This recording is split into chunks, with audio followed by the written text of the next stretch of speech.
Okay, so today is day 5 of my streaming challenge where I stream for a whole week and I never streamed before. So I just wanted to test how many followers, how much money I can get, which it's probably gonna be zero. But just see the process and see if I enjoy it, if the tips that I learned from Streamer University works. So yeah, I'm just gonna be talking about some random stuff. I have two topics prepared and we'll see how it goes. Let me first check that everything's working. Oh yeah, and I just remember the third topic.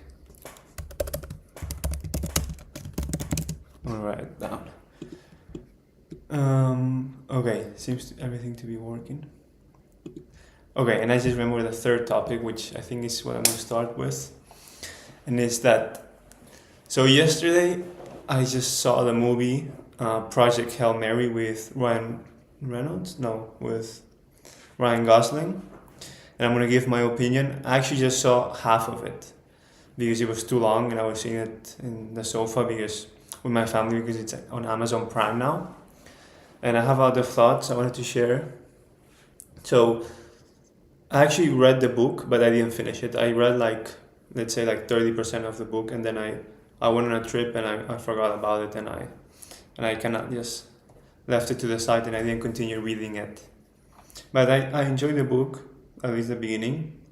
Um, it's a book where you read from the point of view of the main character, like there's no narrator, and you kind of hear his internal thoughts.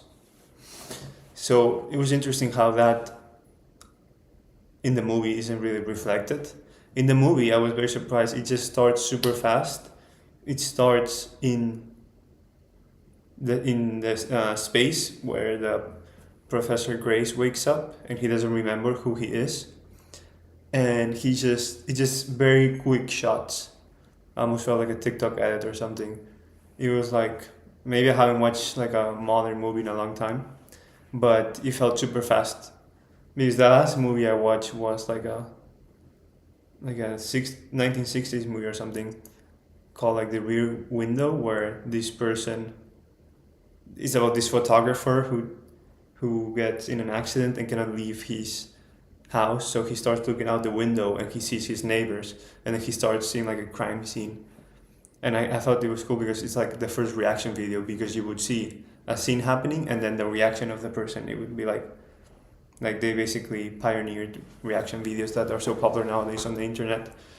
So, and it was very slow, and I watched that because I was on a plane trip, and I was just browsing what movies I could download, and I saw that I'm not like a big movie person. But so first thing that caught my attention was that how fast the movie was, especially the beginning. Like 30% of the book that I read was like done in like 5 minutes, or yeah, or like yeah, 5 minutes. But I really did like the visuals a lot, the colors, and how I don't know. He used different transitions and out of different shots, which it felt like very professional. It felt like they invested out of money in shots that was only like for 3 seconds. Then the casting of Ryan Gosling to me is a little bit weird. I don't know if it's his acting or the character writing, but it doesn't really fit into the movie because the movie is about how basically there's this unknown thing that's eating the sun, and then it's taking out the energy from Earth. I mean, from the sun, and therefore, since we depend on the sun on Earth, then we would die in like 100 years or something. So they need to send people, like they need to send a ship to visit this other planet where, for some reason, this phenomenon is not affecting. Because in all of the rest of like the universe, this unknown substance is eating the sun. So it's like a pretty serious topic, and when I was reading the book, it seemed like a pretty serious topic. But the character of Ryan Gosling has like a very unserious tone about him, And like it's okay to have like the trope or like the archetype of like the anti-hero, like the person who doesn't really seem to care. He's a little bit flimsy. I don't know if that's a word, but he's like a little bit not whimsical either, but he's just kind of clumsy. I think that's the word. And but he still is able to solve the issue and fix the day. However, like Americans always like to make this like jokes, almost like a Marvel movie. They're kind of like jokes for kids. Like the scene where um, Professor Grace first encounters alien life, and he's trying to escape with the ship, and then the alien life just follows the ship. Like I feel like there's like some corny jokes that maybe is funny for like a 10-year-old, but for a adult audience it doesn't make that much sense, and it kind of breaks the intensity and like the mystique of the movie and the beautiful visuals. Then I was also thinking about the design of the alien. Basically, the design of the alien is like a rock. It looks like a rock, and Professor Grace calls him Rocky. And I really love the design of Rocky's spaceship. I thought it was super beautiful. Like they tried to, obviously they were like brainstorming, oh, how can a alien spaceship can look like? And I thought they did a good job with that. It felt very unhuman. It felt like a different type of technology to ours. However, in the design of the alien itself, well, before that, I really like those scenes because you could really feel like the magnitude of the ship compared to the human ship. And also, I realized how important music is in movies, like this, not the soundtrack, but like the sound design, because like in the beginning of the movie, like I would say like maybe 50% of it is scenes with music, and the other 50% is dialogue. So like out of the times, the storytelling is carried by like music and the actors just doing actions but without speaking. And yeah, I thought it was interesting that in the book you have so much details about how the person is feeling, because you're like inside their mind, and the director needs to turn that into pictures, into like something visual, where you cannot be like explaining what he's thinking, right? The actor or the character needs to express that through the face or through the storytelling of the camera movements. But I think what really did the job in this case was the music. I think the music was the one that carried the internal state of of Professor Grace. Because to me, that if I hadn't read the book, I wouldn't know what he was feeling. Like the beginning was a little bit too fast for me, and but I guess it's like movies, so people need to be entertained. And Ryan Gosling's act performance didn't really tell me anything. Like I couldn't really feel the person. Like I couldn't forget that he was Ryan Gosling. Like I couldn't forget he was acting. Like I didn't believe the character. I would say it felt kind of weird.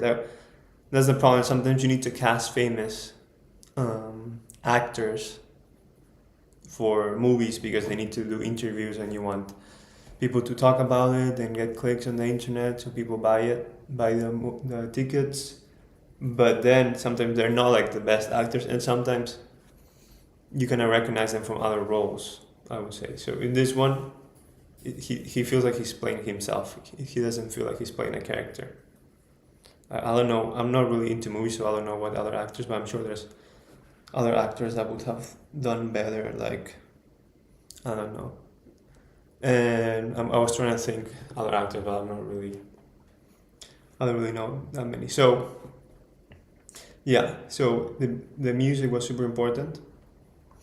And then in terms of the contact with the alien life, I think the design of it was okay, the rock, how it looked.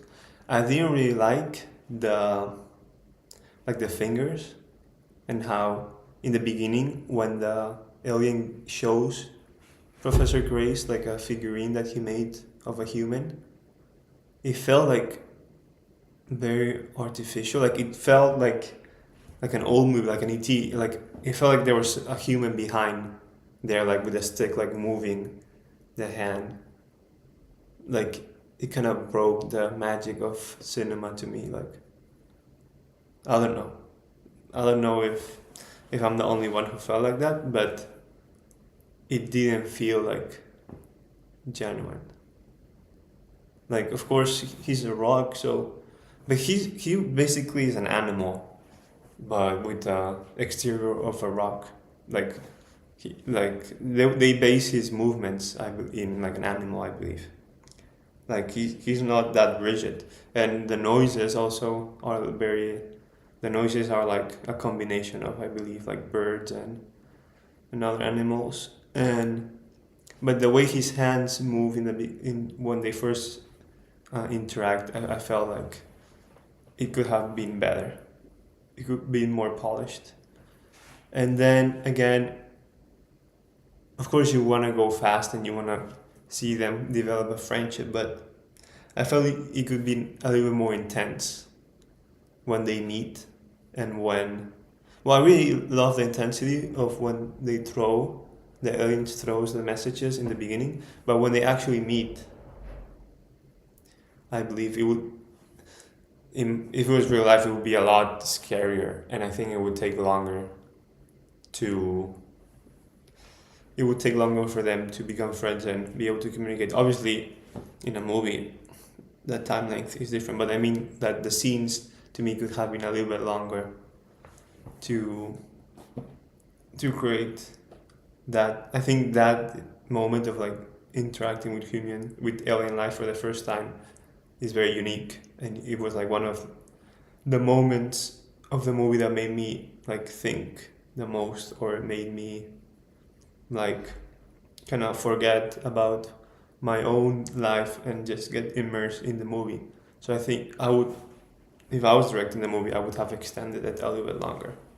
And now I'm like at halfway point of the movie, and we stopped because we had to go to sleep. And maybe tonight, I watch or we watch the rest, and I haven't seen it, like, or I haven't read it either. So I'm gonna try to predict what's gonna happen, and then maybe tomorrow, I'll make another segment of the live stream talking about if my prediction matched. So I think so. Basically, these two guys now they're like pals, and they need to save. They need to combat the Protrovaline, which is this substance that eats energy from stars, right? And obviously, like the traditional movie trope or hero journeys, like they're gonna go there, fight it, find a solution, come back home, and all be happy, right? But obviously that's kind of boring. They did that a bunch of times already, and probably they're gonna do something innovative, because I heard a lot of good reviews about this movie, and up until now I really love how it looks, but the story is nothing crazy to me for now. Like it's pretty simple. I feel like the movie of there's we are humans and then there's a problem and they need to send some astronauts to save it and they meet alien life. I feel like that's done before, or it's nothing that out of the box, right? So let's see. I actually have no idea what's gonna happen. I would say that they're gonna become closer. They're gonna go there, and I don't know, I think the second part of the movie is gonna be better than the first. I think because it can go in many directions, and hopefully it's something innovative, something I don't expect. Like for example, will they encounter more alien life? Like will he either find other species, or will he go and see the city of Rocky or his planet? I think probably not, because Well, obviously it's based on the book, and in the book it's easier to write, and then turn that into visual is very hard. So they might not want to risk it there, but it depends on the book, and I haven't read the book. Will they be able, like in the movie, there's a scene where you can see that in one of these planets, for some reason, the Petrova line is broken, and there's like something there. I don't know if that something is the ship from Rocky or it's a different ship. Because if it's a different ship, that means something there is going on, and they're probably gonna go there and try to investigate it. Then the Petrova line is made out of these dots that supposedly are alien life as well, or they're cells. So I wonder what's the mystery behind that. And I wonder what's gonna be like the message of the movie. Because I feel like up until now, it's just been like a 1.5 hour preparation, setting the stage. And now the action is gonna happen.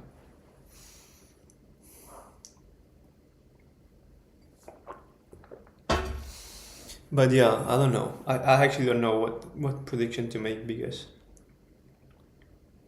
I mean I could say some like um, some weird stuff, but I'm actually trying to put myself in the mind of the director, and obviously gonna depend on the book, but so almost in the mind of the book writer. Mm, well, we'll see. I'll watch it tonight, and I'll share you guys tomorrow if it surprised me or not. But yeah, I didn't really like the performance from Ryan Gosling. I think the professor could have been more, have like, it's like he feels like a very like we don't learn much about him. It's like on a very superficial level, and we just know that he's kind of quirky and funny, and he doesn't take life too seriously. But we don't really know about his past, like his family. Um, Maybe that's what's gonna be revealed in the second part. And yeah, we don't really like.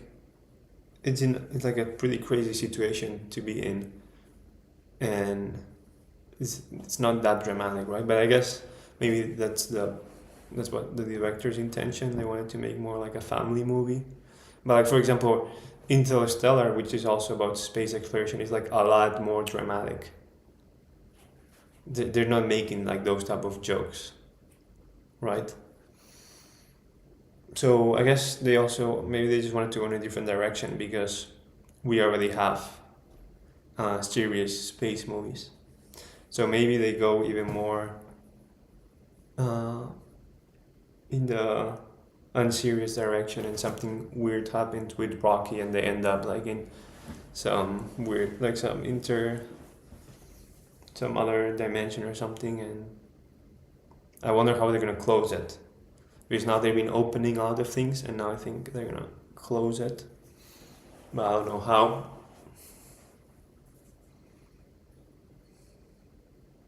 And I wonder if he's gonna go back to Earth. But yeah, it's like you don't really care if he goes back to Earth or not, because he doesn't have a family, or we're not aware of his family or anything. And yeah, and you don't feel that bad for humans either, because I mean you do feel in terms of like, because we're human also, and you realize like, oh yeah, our life could end at any moment, and we kind of take for granted life, and maybe the sun explodes tomorrow and everything goes away. So that kind of creates like a tension and makes you interested in the movie. But beyond that, there's not, the stakes to me are not that high, or I wasn't that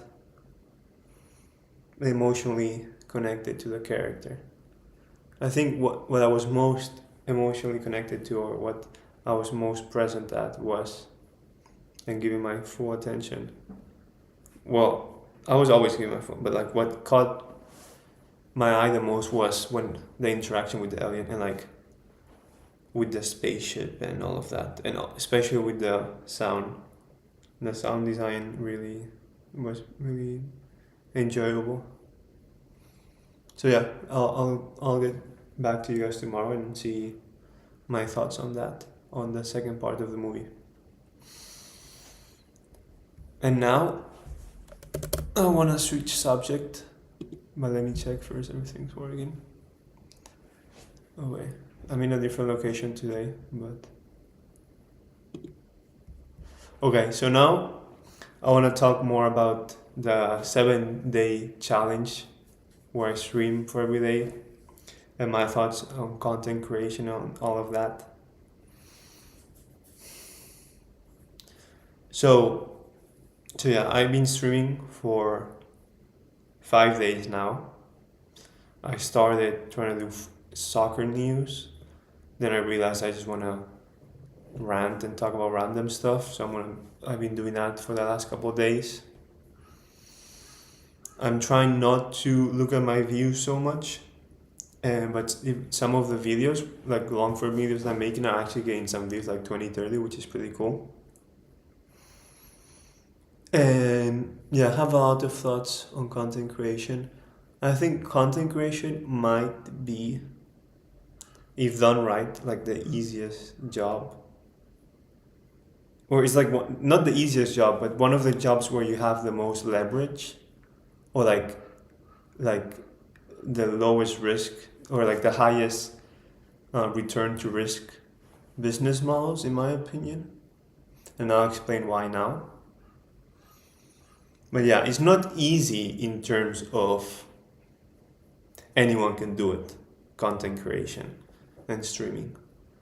I think obviously it's not that hard physically compared to working in a farm, but you could say the same about white collar jobs, like working in finance is not that physically hard, but white collar jobs are a lot more respected than content creation, right? The thing with content creation is like a lot of people make a lot of money and it seems like they're not doing that much, and that's why people hate on them in a way. But that's similar to entertainment or sports, which is also entertainment, where like soccer players don't do that much either and they make a lot of money. Or like TV hosts, like I think the closest thing to streamers and to content creators are like Jimmy Fallon or TV hosts, like for older people to understand it, and they make a pretty good living, right? They make millions of dollars. However, with content creation, you have a whole show and it's just yourself, it's just one person, because technology has advanced in a way that it allows us to do a lot more with just one person. Like for example, I'm streaming just with my computer and it has a camera, it has a microphone, it has OBS, which is like OBS is a free program that maybe without it I wouldn't be able to stream.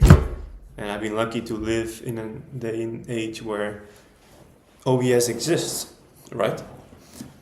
And then there's video editors that are free also. So like the barriers to entry are none. So it's super meritocratic. So, but basically that it's very easy in that sense where there's no barriers to entry.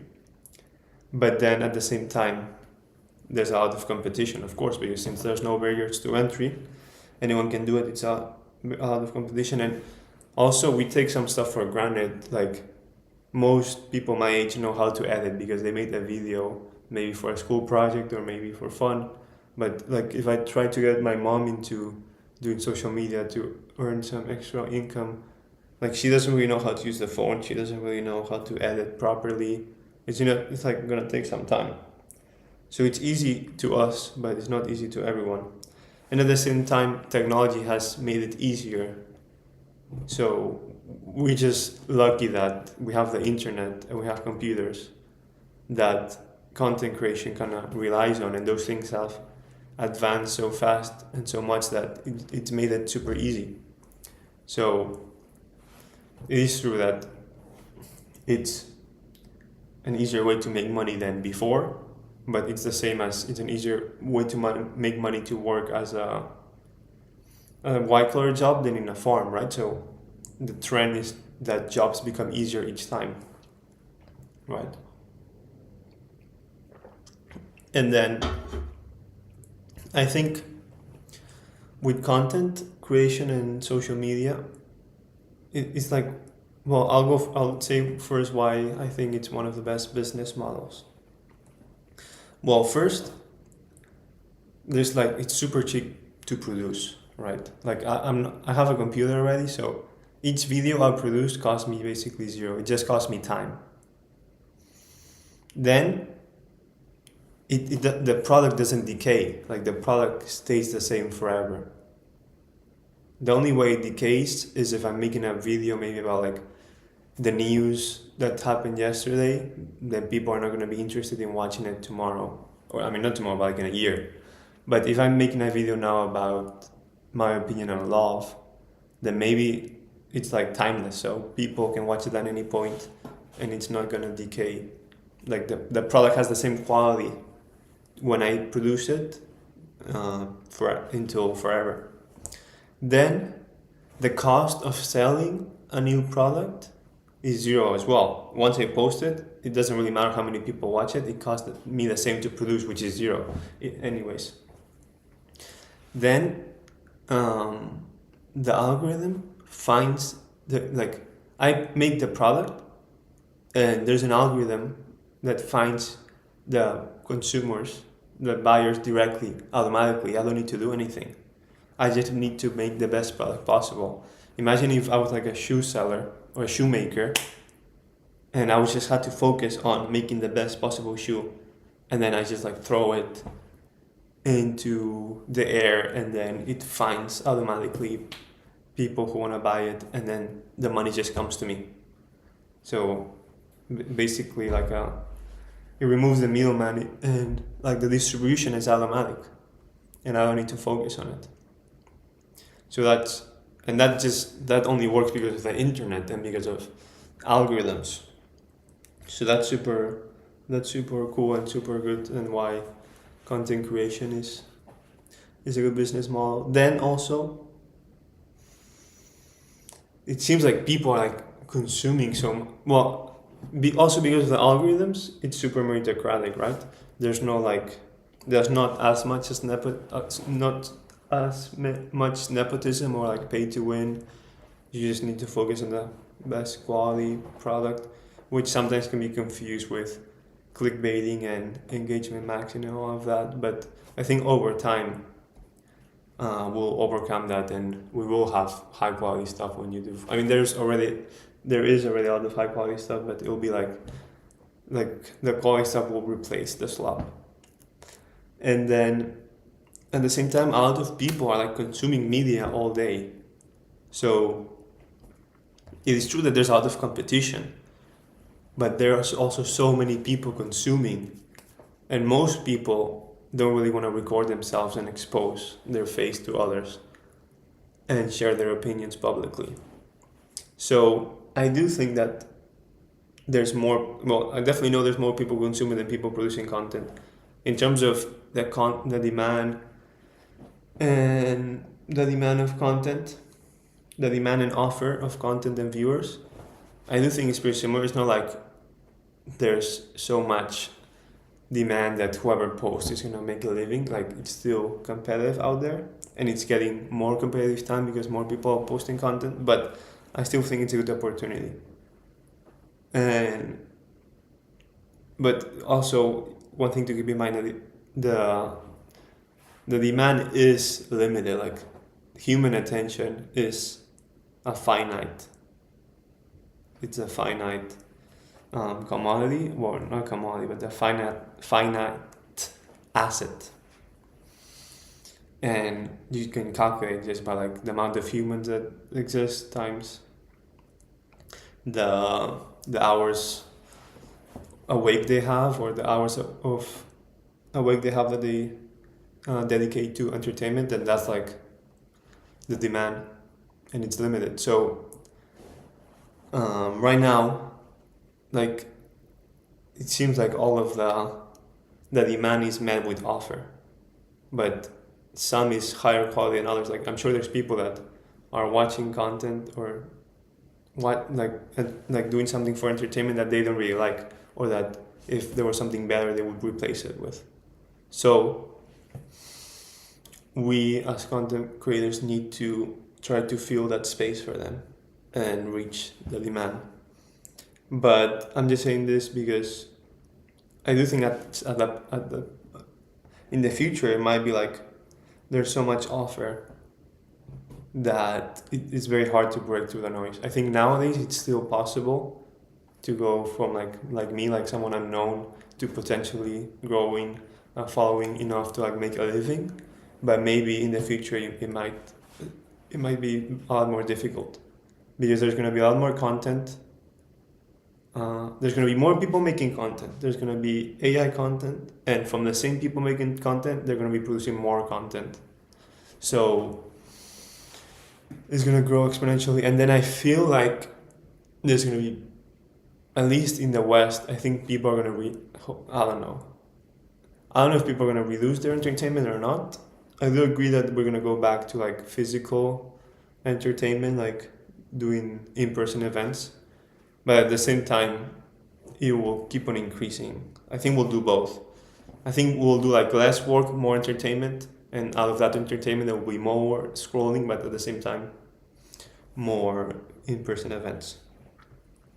So I do think it's still a good time to, well, like it doesn't really matter if it's a good time or not. Like you should, if you want to do it, just do it.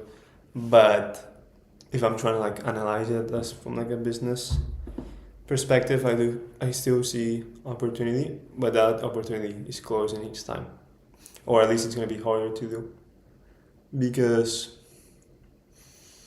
yeah, and then maybe there's like other countries like Africa and countries that are developing that are gonna start, like right now not all of the countries have internet yet, I believe, or they're not using social media as much.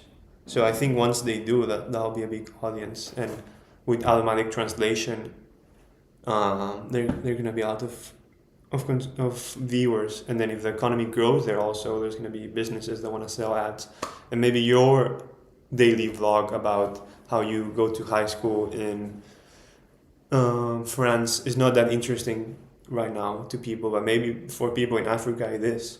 So maybe there's an untapped market there.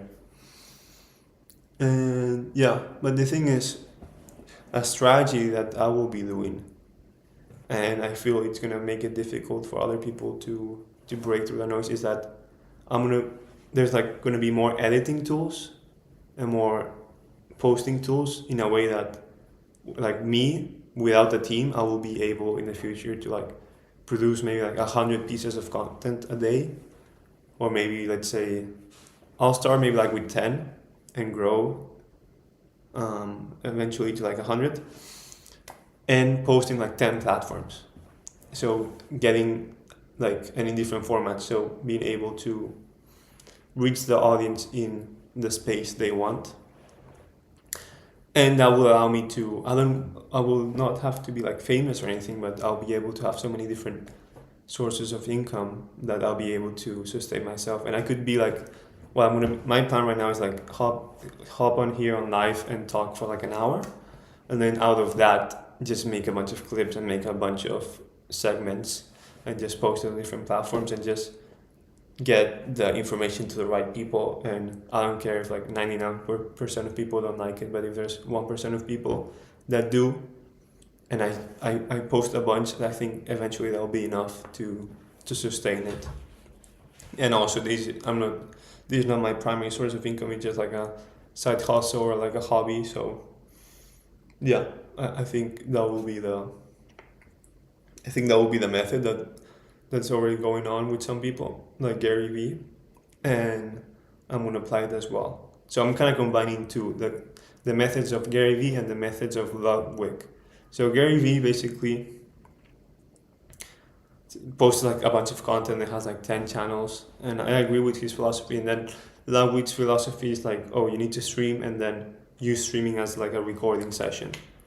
So I'm going to combine those two and stream, use that as a recording session, and then post it in 10 platforms. And yeah, and there's platforms that not that many people post. And eventually, if you just keep on posting, you're going to break through the noise. And the way I'm going to do that is like there's editing tools that they can work while you do other stuff, while you work on other stuff. So yeah, I think that's going to be my strategy. Like I'm going to finish the 7-day challenge, and then I will start this new like programmatic editing and posting in 10 platforms process and see how that goes, because this initial process was kind of to see what type of content I want to make. And I think what I want to do is just chatting content without, maybe I might do like some reactions, or like I'm just doing this to like express my thoughts. So maybe to express my thoughts, I want to be talking about like a news article I read, so maybe I show that news article, but that's gonna be harder to edit. So I'm just gonna keep it as simple as possible so that the system works, and then evolve the system over time. So maybe I can just read news articles myself, which I think that could be cool because some people already read Reddit stories, right? And that seems to be successful. So maybe some people find it interesting. And then some final thoughts on content creation. I think we are at a stage where we are facing like a massive evolution change, or like we're like mutating due to digital technologies and like social, like reels and shorts and all of that. I feel like in the future there's going to be like people who were able to evolve and survive this like brain rot era, or this like doom scrolling era, and people that were left behind. Like the real people that are going to be in the permanent underclass, as they say, which I might talk about that in another video, are not the people who don't learn AI. The people who are going to be in the permanent underclass are the people that are constantly watching media and scrolling and losing all of their contact with the external reality, and like losing motivation. Because it does put, like at least in my experience, if I scroll too much, it does put me in a negative mindset, and it's a lot harder to do things. So you either like evolve and are able to like not fall into the trap of doom scrolling, or you're gonna be left behind. And on the other side is that I don't think it's enough to just not use Reels, for example. I think what you actually need to do is be able to like tame the algorithm and dominate the beast and use it, but use it for like an hour, because the information and like the access to like trends and what's going on culture is so valuable when you're using Reels, and that you're gonna have to do that if you work in marketing, if you work like any business nowadays. Like a big part of their strategy is like, how can we market this on social media? So you need people. Like it is an advantage. It is something. If you have that know-how, it is super valuable. So you need to be able to scroll, but smartly. You need to be healthy scrolling, because if not, if you scroll too much, you're gonna be left behind and be permanent underclass. And if you become like a Luddite and don't scroll and don't watch YouTube or anything, you're gonna be out of the conversation. So you're not gonna be like employable, or you're not gonna be able to create businesses, because you're not gonna be like, the world nowadays is so complex. It's not enough to just know about your city. You need to know about like what's going on the world, and all the trends and all the new businesses, and there's so much valuable information out there. At the same time, side note, it is true that sometimes I forget is that there's information that this is very obvious, but sometimes as a Gen Z you forget that there's there's information that are not on the internet. Okay, like sometimes you might think like, oh, should I go to this event, or I can just watch the recording they're gonna post on YouTube later. And you're like, oh, might as well I can just do everything from my house. I don't need to leave. But there's a lot of information that is not posted on YouTube. A lot of things that just a lot of information that just flows between people stays offline. So make sure to also invest in real life and don't think YouTube and social media is like real life. It's very different than real life, and don't get lost in it. And like for example, if you're just on the internet all day, you might think everyone is like making millions out of YouTube shorts and that you are a failure, but instead, and you might think like, oh, people who it's impossible to become a lawyer anymore and being a lawyer is like a waste of time. But actually not. Like you can have a normal 9 to 5 career and have a successful life, a successful marriage, and be happy, and you don't need to be doing like what the new trend on e-commerce or posting shorts or whatever. But yeah, scrolling will be the determining factor between being successful in the future in the 21st century or not. The way you scroll will determine your future. And you might even want to hire someone to scroll for you, similar to back in the past where they had servants. The new rich, the smart rich, hire servants to scroll for them and synthesize that information and learn about the trends. They rot their brain for their bosses, and they synthesize that information. So one good strategy is you hire an assistant from like Colombia, one of those online assistants, and you force them to scroll the American algorithm to detect trends, and so then they can tell you, and you can then create businesses or make campaigns to profit off, or not profit, like survive and off the cultural scene, and what do people want, what do people think, which at the end of the day, all business is just products and services for other people. So yeah, so I think that will be a big thing that I'm preparing for, and in the future I'll give more advice, or not advice, because please don't listen to me, I'm just ranting random stuff. And the best advice I could give you is like turn off your phone and get off YouTube and go for a walk or something. Not like nothing that you learn on the internet is more valuable than going for like half an hour walk without any distractions. Like there's no piece of content that's gonna enlighten you more and discover your next success more than walking, which is kind of contradictory to what I just said.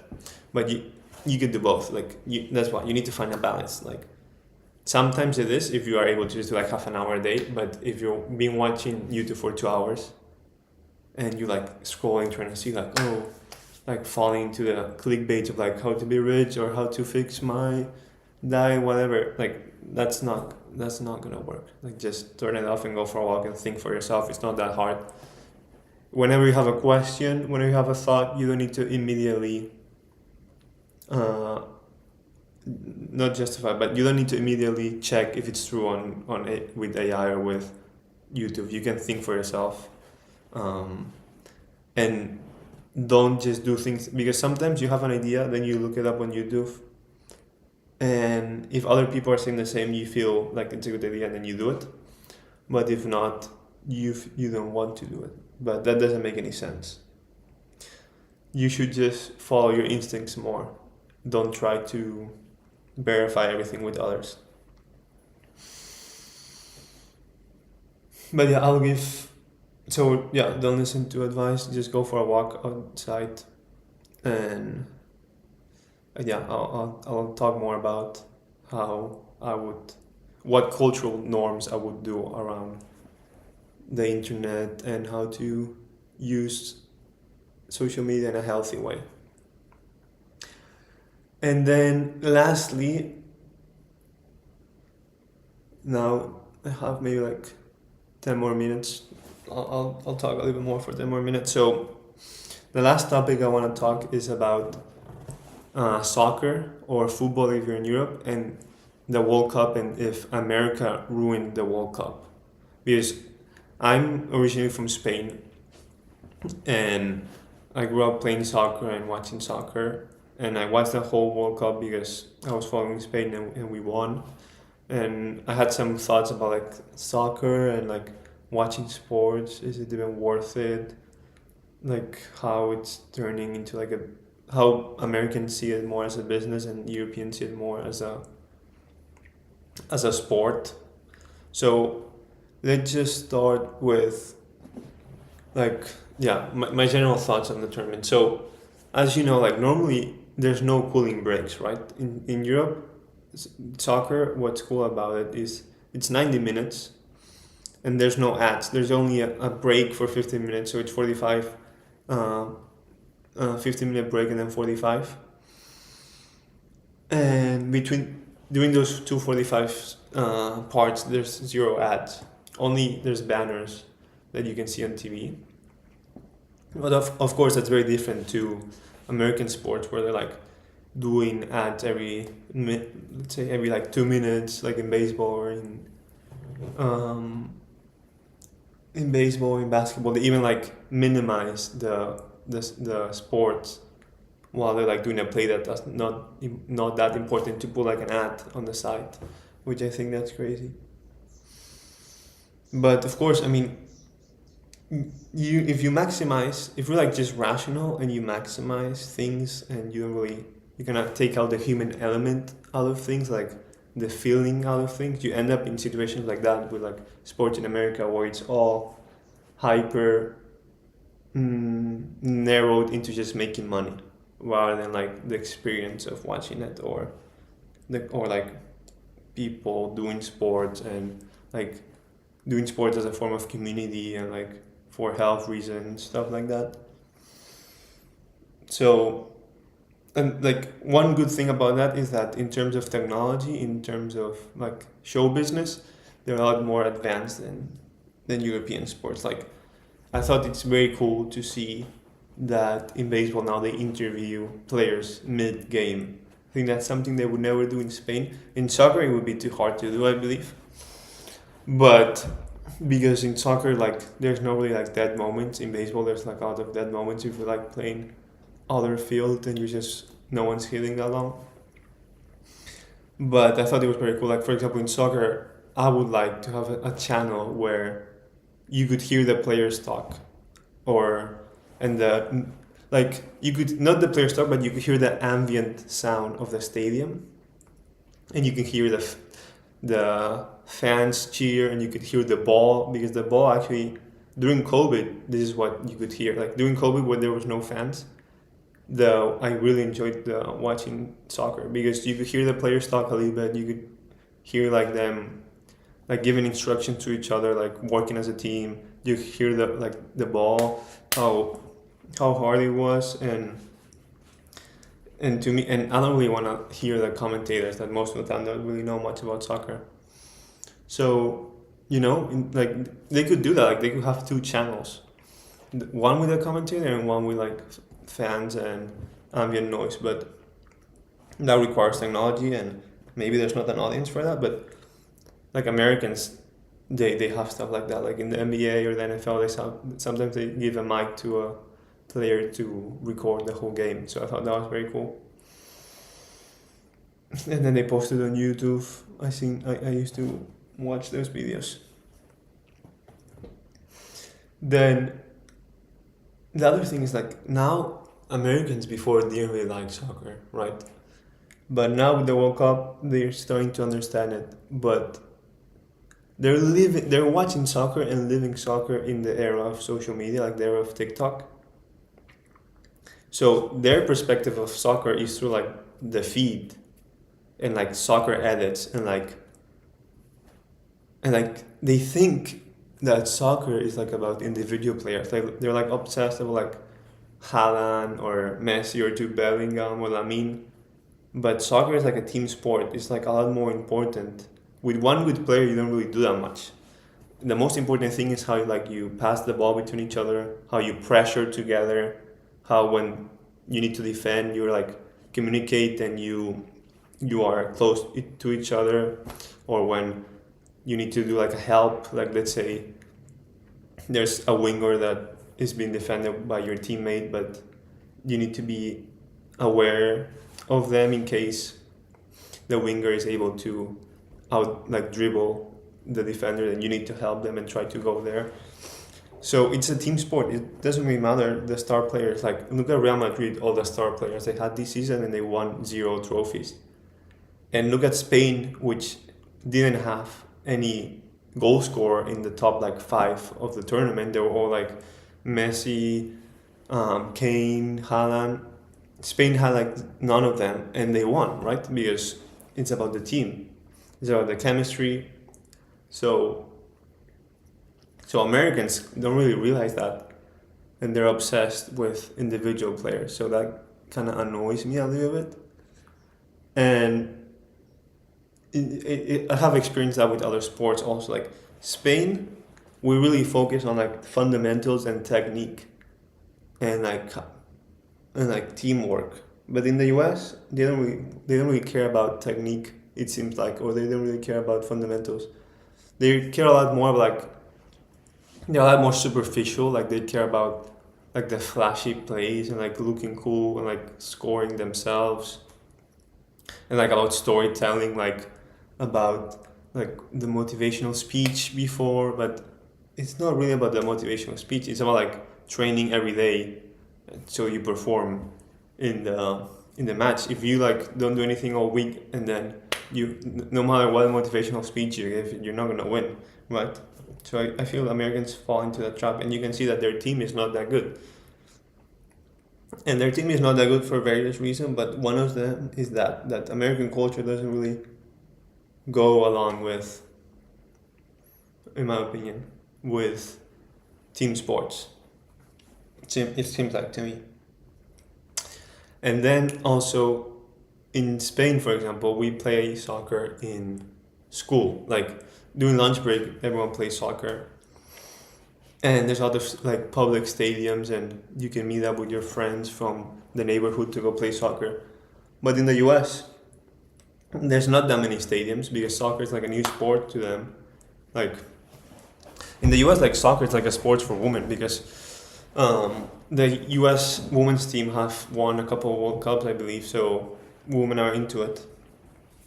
And there's like this negative view that soccer is like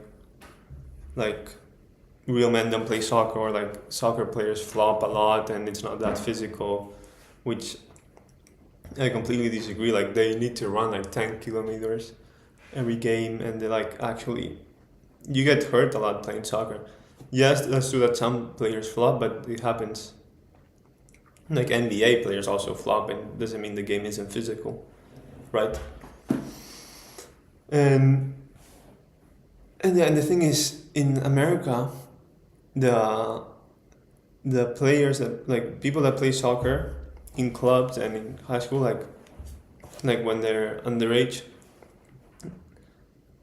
it's expensive, right? And there's not that many public stadium, like public fields, and yeah, and they're like really obsessed with winning instead of like trying to focus on improving and developing the players. And yeah, ultimately they don't. I don't know. I feel like they don't understand the essence of soccer.